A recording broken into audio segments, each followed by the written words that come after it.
જય શ્રી કૃષ્ણ, સ્વાગત છે તમારું રાધાસ કિચનમાં। આજે આપણે બનાવવાનો છે બટેટાનો શીરો।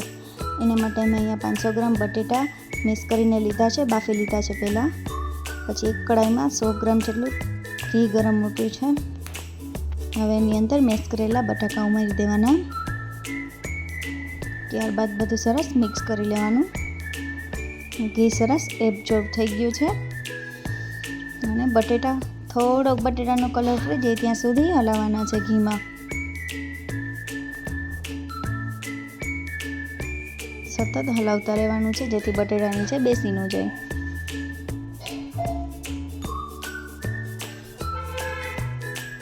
ઘી એકદમ સરસ એબ્ઝોર્બ થઈ ગયું છે। હવે ઘી સરસ છૂટી ગયું છે। હવે એની અંદર મેં અહીંયા 200 ગ્રામ જેટલી ખાંડ લીધી છે। અડધી વાટકી કેસરવાળું દૂધ લીધું છે। કેસરવાળા દૂધથી ફ્લેવર એકદમ સરસ આવશે। તમે ખાંડનું માપ ઓછું વધારે કરી શકો છો। એકદમ આને હવે આપણે હલાવવાનું છે।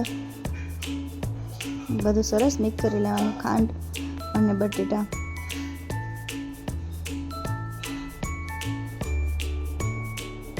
ગેસની ફ્લેમ આપણે મીડિયમ જ રાખવાની છે।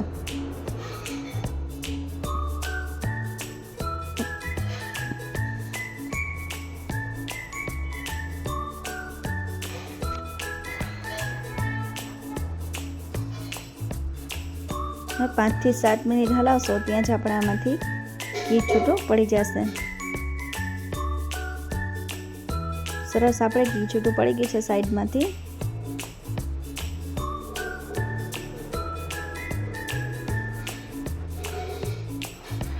ને 2 મિનિટ હલાવવું। ત્યારબાદ તેની ઉપર બદામ અને પિસ્તાના નાના ટુકડા ઉમેરી દેશું।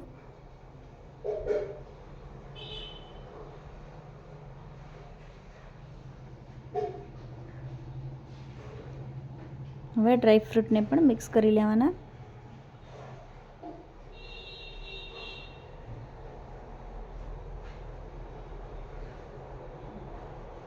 તો તૈયાર છે આપણો બટેટાનો શીરો।